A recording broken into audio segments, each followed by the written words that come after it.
Sugar is not bad, it's essential to your health. The cell needs glucose in order to function properly in an anti-stress state with high energy flow. Research supports the idea that carbohydrates are needed to thrive.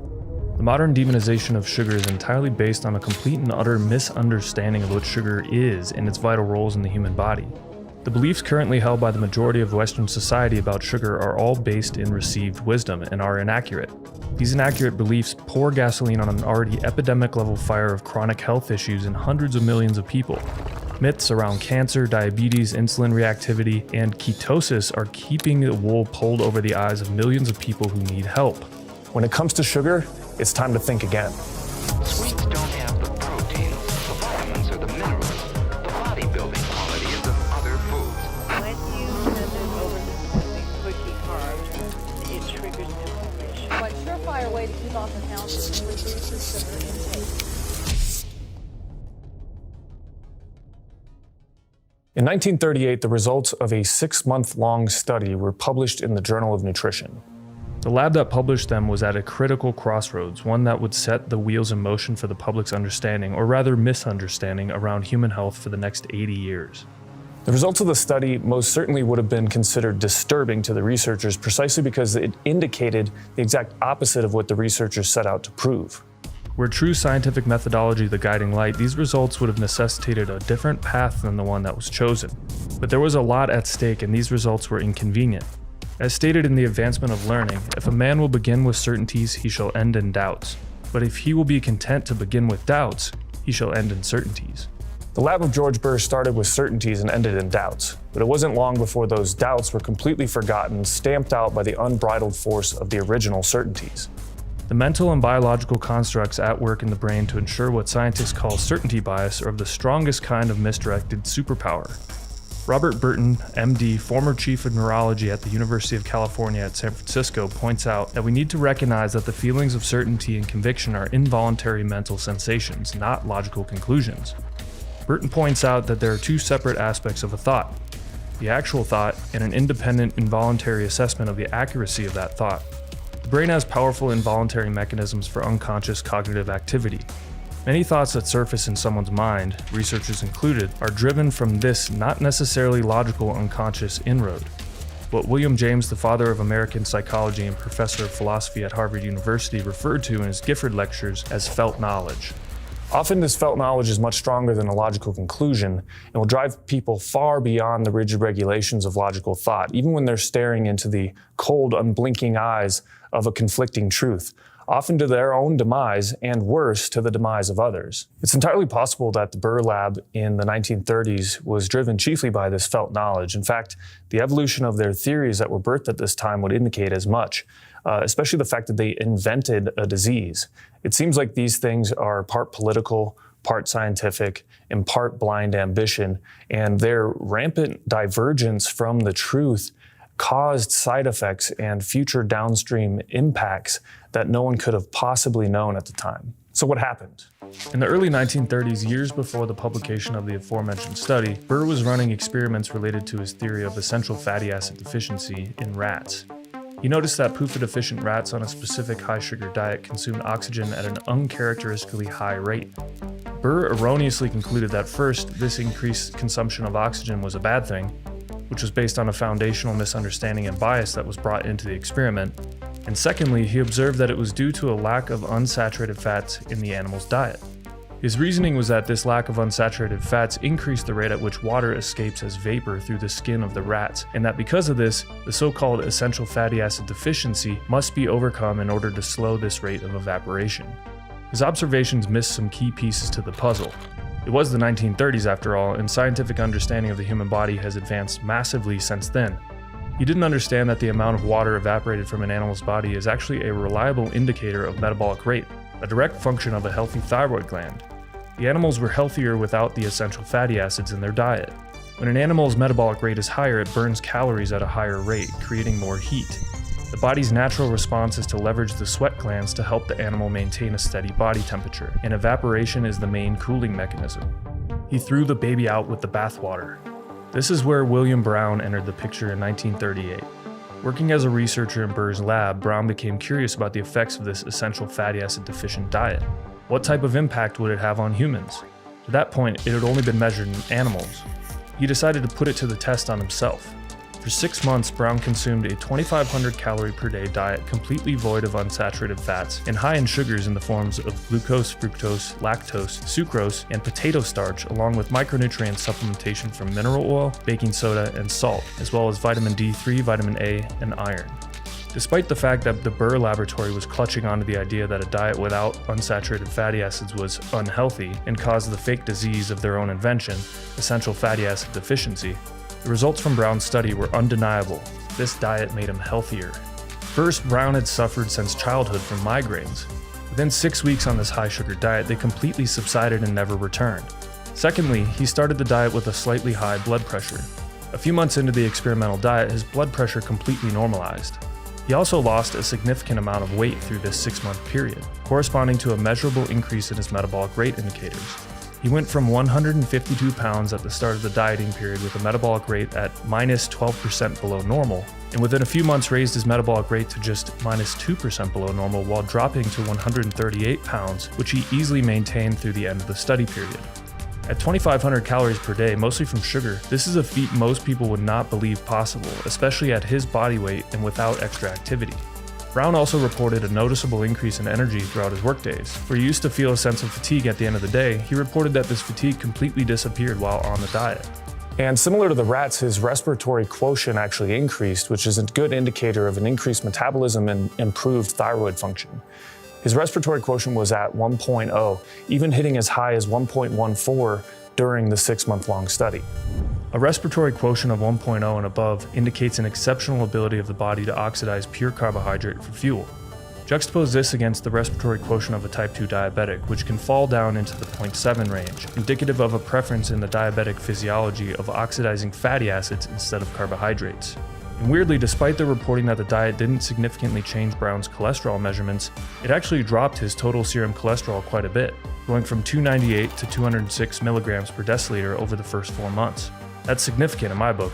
Despite these findings about the lack of fatty acids in the higher sugar diet actually improving the health biomarkers of not just the animals, but also Brown's 6-month-long study, Burr decided to push forward with his essential fatty acid hypothesis. Funny enough, it mostly fell on deaf ears in the scientific community at the time because the other researchers were finding the positive health benefits to the exact opposite of what Burr was claiming with his essential fatty acid hypothesis. The other researchers at that time were actually finding that as the thyroid gland improved with a higher sugar diet and a lower polyunsaturated fat diet, the serum cholesterol numbers also normalized into a healthy range. Unfortunately, this was all forgotten when the seed oil industry stepped into the picture and changed the course of Western society for the remainder of the century. To sum it up in the context of Burr and his essential fatty acid deficiency hypothesis, once cottonseed oil no longer had a distribution in the paint industry, the massive surplus of this oil and other vegetable oils in the US in the early 1900s spurred the marketing of it as a food product, with a steady introduction into the American food supply, primarily via companies like Wesson, J.M. Smucker, and Procter & Gamble. The essential fatty acid deficiency hypothesis was the perfect marketing fodder to prop up a, quote, scientific argument for why Americans should start consuming more vegetable oils en masse, since these vegetable oils are entirely made up of the same fatty acids as Burr was asserting to be essential, polyunsaturated fats, or PUFAs. The very fact that they became referred to as vegetable oils is actually a misnomer and a good testament to the power of the propaganda in the 20th century food marketing, especially because they're not taken from vegetables at all, they're taken from seeds. If you're deficient in these essential vegetable oils, you cannot possibly be healthy. The propaganda began to spread like wildfire, to the tune of billions in profits, no doubt with the help of the prodigal propagandist Edward Bernays, a nephew of Sigmund Freud, who worked with companies like Procter & Gamble during this time. He's also well known for the central role he played in convincing the American public that water fluoridation was healthy and necessary. He convinced us that cigarettes were cool, and in working with the large multinational corporation United Fruit Company, now named Chiquita Brands International, and the US government, to overthrow the democratically elected president of Guatemala, Jacobo Arbenz Guzman, who took a hard line against the United Fruit Company's exploitative labor practices in Guatemala in Operation PB Success in 1954. It's important to understand the historical sequence of events here and the players involved when making your decision around the topic of sugar, especially since sugar, vegetable oils, and essential fatty acids, cholesterol, and heart disease are all such intricately tied topics in the marketing and propaganda milieu of the 20th and 21st centuries. This sequence of events made certain corporations massive amounts of money, setting them up to be the top most influential and most powerful companies on Earth now in the 21st century, while also causing a massive confusion within the medical, scientific, and research communities, trickling down to the general public and no doubt correlating. Now, I would even go so far as to suggest a causal role with the epidemic rise in chronic metabolic disease in the world population over the last 100 years. With obesity tripling since 1975, where more than 1 in 3 adults are now overweight, and over 340 million children were found to be overweight in a 2016 population survey. Why does everyone still believe sugar is bad for you, especially when on the population level, sugar consumption is actually going down, while obesity and type 2 diabetes continue to rise at epidemic levels? The idea that eating sugar causes obesity, type 2 diabetes, and cancer is a pre-scientific belief, perpetuated through the last few centuries to the detriment of hundreds of millions of people. The development of this sugar disease theory rode alongside and relied heavily upon the veracity of the lipid theory of heart disease, which indicts cholesterol and saturated fat consumption as causal factors in cardiovascular disease. And despite the fact that these theories have both been thoroughly disproven, these inaccurate ideas remain firmly seated in the dogmatic throne at the center of the temple of the cultural hive mind, held as immutable truth. To paint an accurate picture of reality, we need to understand the origin of these debunked theories. Confucius put it simply, study the past if you would define the future. Everyone loves to demonize sugar as the cause for obesity, but when you actually analyze the research and the biochemistry of the human body, you start to see a very different picture unfold. People rarely ever consume sugar in its pure form. When was the last time you ate a spoonful of raw coconut or maple sugar, real honey, or royal jelly? For many people, probably never. First off, sugar does not equal candy bars, baked goods, and cakes, or any of these other junk foods that people commonly associate with the word. They're just not the same thing. All these foodstuffs are nothing more than nutrient-void garbage foods that should be consumed sparingly if at all. They contain large amounts of polyunsaturated fats, grain flours, and frankenfood ingredients and flavoring chemicals that negatively influence your health far more than just a little sucrose. This is the real crime in implicating sugar as something that's bad for the body, because the baby gets thrown out with the bathwater. People by association demonize fruit, honey, and even just simple raw cane sugar with zero real evidence for its negative effects in the context of an otherwise solid hormonally focused diet like the thermo diet. Rarely do people actually truly understand what sugar really is, or how it actually acts in the body, and how it contributes to things like obesity, inflammation, and hormones. Now that we've moved over from blaming saturated fat for all of our health problems, it's now the hip thing to demonize sugar as the cause for obesity and type 2 diabetes. Sugar is the perfect target, and it certainly gets its share of a bad rep already. But did you know that even though we try to blame sugar for everything and say that we're getting fatter and fatter due to increased sugar usage, science actually shows that sugar consumption has dropped during this time and that obesity rates have dramatically risen.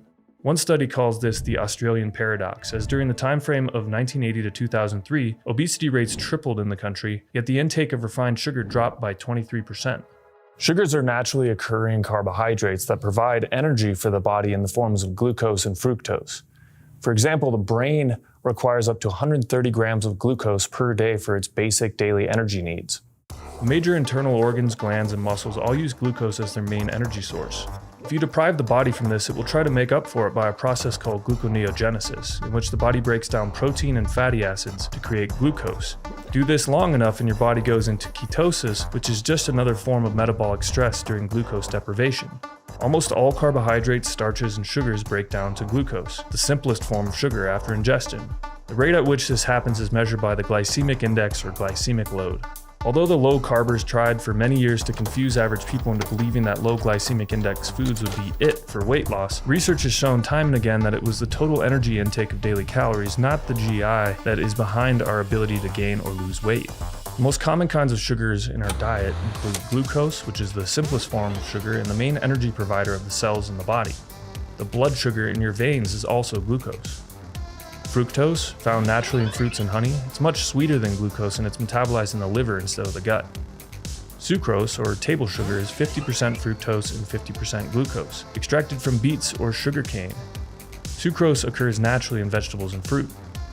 Lactose, which is milk sugar, is found in milk and dairy products. There's also maltose, which is found in malted drinks and beer. The studies looking into the effects of sugar on various health parameters typically use pure fructose, pure glucose, or pure sucrose. However, in the context of our normal daily lives, the typical type of sugar that people are consuming is roughly a balance of 50% glucose and 50% fructose, the latter of which is metabolized in the liver and rapidly absorbed. The best possible way to fully understand sugar is to understand the structure and function of carbohydrates inside the human body. Carbohydrates are organic compounds that contain carbon, hydrogen, and oxygen.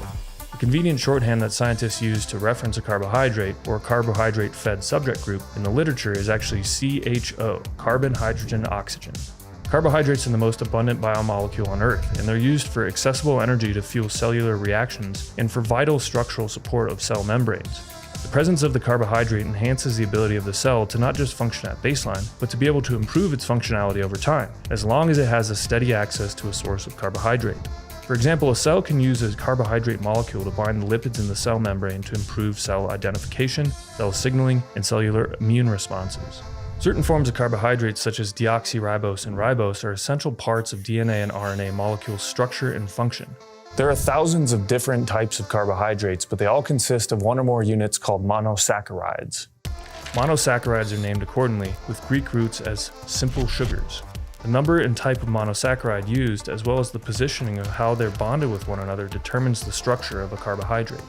For example, sucrose, or table sugar, is known as a disaccharide and is formed by the bonding of two monosaccharides, glucose and fructose. Different monosaccharide pairs form a lot of the common sugars we associate with food, such as sucrose, maltose, which is two glucose monomers, and lactose, which is glucose and a galactose monomer. Polysaccharides, also known as complex carbohydrates, consist of chains of hundreds or more monosaccharide units, and they're usually, but not always, composed of the same type of monosaccharides, such as glucose, linked together in different numbers. Polysaccharides are great for energy use and storage in the human body since they're so easily built and broken down by enzymes naturally found within the body. We create glucose polymers to be stored as energy in the form of glycogen in the liver and muscle tissue. This allows it to be stored in a compact surface area, but provides large amounts of easily available energy when needed. Since glycogen is such a heavily relied upon source of energy in the body, especially in times of urgent need, glycogen depletion, when we don't consume enough glucose in our diet or when we intentionally run our glycogen stores low, can actually cause detrimental side effects in energy production, most commonly described as hitting the wall or bonking in athletics. When the body's fully depleted of glycogen, a shift in stress hormone production facilitates a process known as gluconeogenesis, or the creation of glucose from lactate, pyruvate, and amino acids, and it's characteristic of a catabolic or stressed metabolism. Gluconeogenesis is a survival mechanism ingrained in the body that can help keep the organism alive in the absence of glucose-rich food. It requires a highly stressed and catabolic shift in certain hormone production such as cortisol and adrenaline, and is not preferable for healthy long-term condition. Many people report feeling great for a short period of time after this hormonal shift. However, this feeling of well-being is also a survival mechanism for the animal, and it's commonly known as the catecholamine honeymoon, characterized by a sharp rise in catecholamines like adrenaline, followed by the decreased sensitivity to such hormones, despite their chronically elevated levels of release into the blood in order to sustain gluconeogenesis in the absence of glucose. After as short as just a few weeks in this condition, the negative effects of these catabolic stress hormones become quite noticeable. Decreases in energy, hair thinning, insomnia, loss of sex drive, loss of muscle tissue, and stubborn body fat. Due to the demonization of sugar, it might seem a bit outer worldish to claim that sugar can actually have health benefits for the body. Yet it does, and it actually makes a lot of sense. There's plenty of research showing how glucose and fructose actually negatively correlate with diabetes, and that fructose, due to the fact that it's metabolized in the liver, doesn't need insulin to be pushed into the cells, which is probably why higher intakes of fructose have been found to improve insulin sensitivity. Bears coming out of hibernation reverse their full-blown diabetic state by eating honey, which is a rich source of fructose. Scientists are now presenting evidence that diet is the primary driver of the evolution of the complexity of the primate and possibly human brain. Among all studied primates, the frugivores, animals who may be omnivore or herbivore, but whose diets consist mainly of raw fruits, actually have the largest, most complex brains. The sugars in the fruits are literally fueling their brains to grow. Sugars are the primary fuel for the thyroid gland, and the thyroid gland actually controls the rate at which your body burns calories, i.e. your metabolic rate. When you eat more simple sugars, your thyroid gland produces more T4 thyroid hormone, and with adequate sugars stored in the liver, your body can easily convert T4 into active T3 form, which greatly improves energy production and metabolic rate. If sugars and carbohydrates make us all fat, why in the world have almost all bodybuilders for the last 100 years eaten high-carb diets while getting to extremely low body fat levels? When you lower your calories in order to lose weight, one of the most powerful compounds that can preserve metabolic rate is in fact fructose. It supposedly is the substance most notorious for making us gain weight, but in reality, high fructose foods are typically low in caloric content, have the ability to greatly support metabolic rate, and have a muscle-sparing effect. The liver provides about 70% of our active thyroid hormone by converting thyroxine to T3, but it can provide this active hormone only when it has adequate glucose. With everyone running around and yelling about sugar being toxic, it might seem kind of strange to think about the fact that sugar plays a very important role in your body's natural antioxidant defense system, which helps you fight off free radical stress and lower inflammation. Glutathione is your master antioxidant in the body, and glucose plays a vitally important role in its production. We have a complex endogenous antioxidant system that's ultimately fueled by glucose. There's a pathway known as the pentose phosphate pathway where glucose supplies reducing power to NADPH from niacin or vitamin B3 in the form of hydrogen ions and electrons. Vitamin B2 is then used by the vital enzyme glutathione reductase to pass this reducing power on to glutathione. Glutathione, your master antioxidant, is then able to neutralize hydrogen peroxide to water and neutralize lipid peroxides or free radicals from fatty acids like PUFAs into hydroxy fatty acids, which are much less harmful to the body, while recycling vitamin C, another important antioxidant.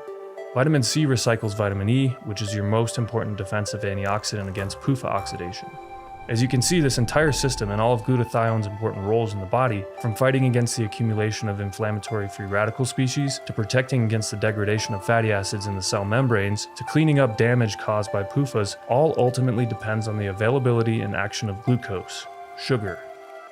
I'd like to point out an important truth about cancer and the role of sugar and fatty acids in cancer. This is important for you to understand precisely because one of the key mythical mantras that's been repeated over the last 30 years is that cancer is addicted to sugar and that it cannot survive in the absence of glucose. This cannot be further from the truth, and the medical community has known about this for well over a decade and has accumulated quite a lot of research to back it up. This mantra has been one of the main talking points we've all heard from proponents of the ketogenic diet and has been used to prop up their arguments that sugar is the devil. However, there's a substantial evidence demonstrating that a ketogenic diet itself can rapidly accelerate the growth of cancer cells, with a common mutation that's found in over 60% of cases of melanoma, 100% of hairy cell leukemia, 10% of colorectal cancer, and 5% of multiple myeloma. Research published in the journal Cell Metabolism in 2017 demonstrated how this extremely common mutation, V600E, rewires the cancer cell's metabolic preference to that of the ketogenic pathway. It does this in order to create a feedback loop to pour fuel on the fire for the cancer cell growth and further proliferation throughout the body. A common energy source in ketosis is acetoacetate. With V600E, the acetoacetate binds a specific protein, the BRAF protein, which promotes oncogenic activity, which gives the cells distinct advantages in growing faster through potential further mutations, gene amplification, and chromosome rearrangements. This becomes even scarier when you realize that the cancer literally mutates itself in order to fuel its growth through what you eat. Researchers found that when they fed mice with V600E, a high-fat ketogenic diet, the tumor growth literally doubled in just 4 weeks. As they put it, consistent with our findings, we found that treatment with a high-fat diet promoted tumor growth rate, sizes, and masses.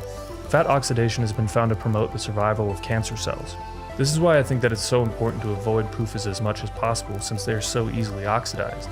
Cancer cells are tricky creatures, and they have the uncanny ability to mutate and adapt in order to survive. Leukemia cells, for example, prefer to use the fatty acid metabolism in order to inhibit a certain protein to avoid apoptosis or programmed cell death. This helps the leukemia cells proliferate and multiply. Again, the important role of fatty acid oxidation in cancer growth is very well known in scientific circles. The public just isn't as aware. Like Dr. Erin Curry, PhD from the Department of Biochemistry and Biophysics at UCSF, puts it in her paper entitled Cellular Fatty Acid Metabolism in Cancer, cellular proliferation, a common feature of all cancers, requires fatty acids for the synthesis of membranes and signaling molecules. Here we summarize the evidence that limiting fatty acid availability can control cancer cell proliferation. The important thing to understand when it comes to cancer cells is that blanket ideas such as cancer is addicted to sugar or cancer starves without sugar are quite simply untrue. Cancers can mutate rapidly and get fuel from many things, even amino acids like glutamine. Therefore, the most prudent way to approach cancer treatment from a dietary perspective is for someone to learn about their cancer specifically and follow what's known as a precision diet approach to combat that specific cancer. It's not a one-size-fits-all argument. All ideas that would say it is are utterly non-scientific. The single most common scapegoat for non-alcoholic fatty liver disease is fructose. Everyone points the finger without any real evidence. If you've truly solved fatty liver disease, then how come the incidence of it continue to rise so rapidly? And how come they've more than doubled in children over the last 10 years? They're missing a key element to the equation. In reality, fructose has been shown to be protective against hepatic liver problems, and when there's adequate choline in the diet, overfeeding of fructose does not lead to fat accumulation in the liver at all. The problem of fatty liver disease has nothing to do with fructose and everything to do with eating too much polyunsaturated fatty acids, which prevent exportation of liver fat, and lack of choline, which is a necessary micronutrient required in the exportation of fat from the liver as well. To avoid fatty liver disease, you must avoid consuming PUFAs while simultaneously making sure you're not deficient in choline. Choline is one of the single most common nutrient deficiencies in the United States, with an estimated 92% of the entire population carrying this deficiency. With the prevalence of PUFAs in our cooking oils being used at nearly every restaurant and in most packaged foods, alongside a 92% population-wide choline deficiency, it's no wonder that around a whopping 100 million adults in the United States are estimated to have non-alcoholic fatty liver disease that continues to rise every single year. The important thing to understand is that a lot of people are just missing the point. They're missing the fact that polyunsaturated fats and essential fatty acids are truly what's causing a lot of these health problems that sugar gets demonized for. And within the presence of this rampant demonization of sugar, even with the lack of scientific evidence to back it up, the sugar myth pervades. Sugar is essential to health, and it's time that we think again.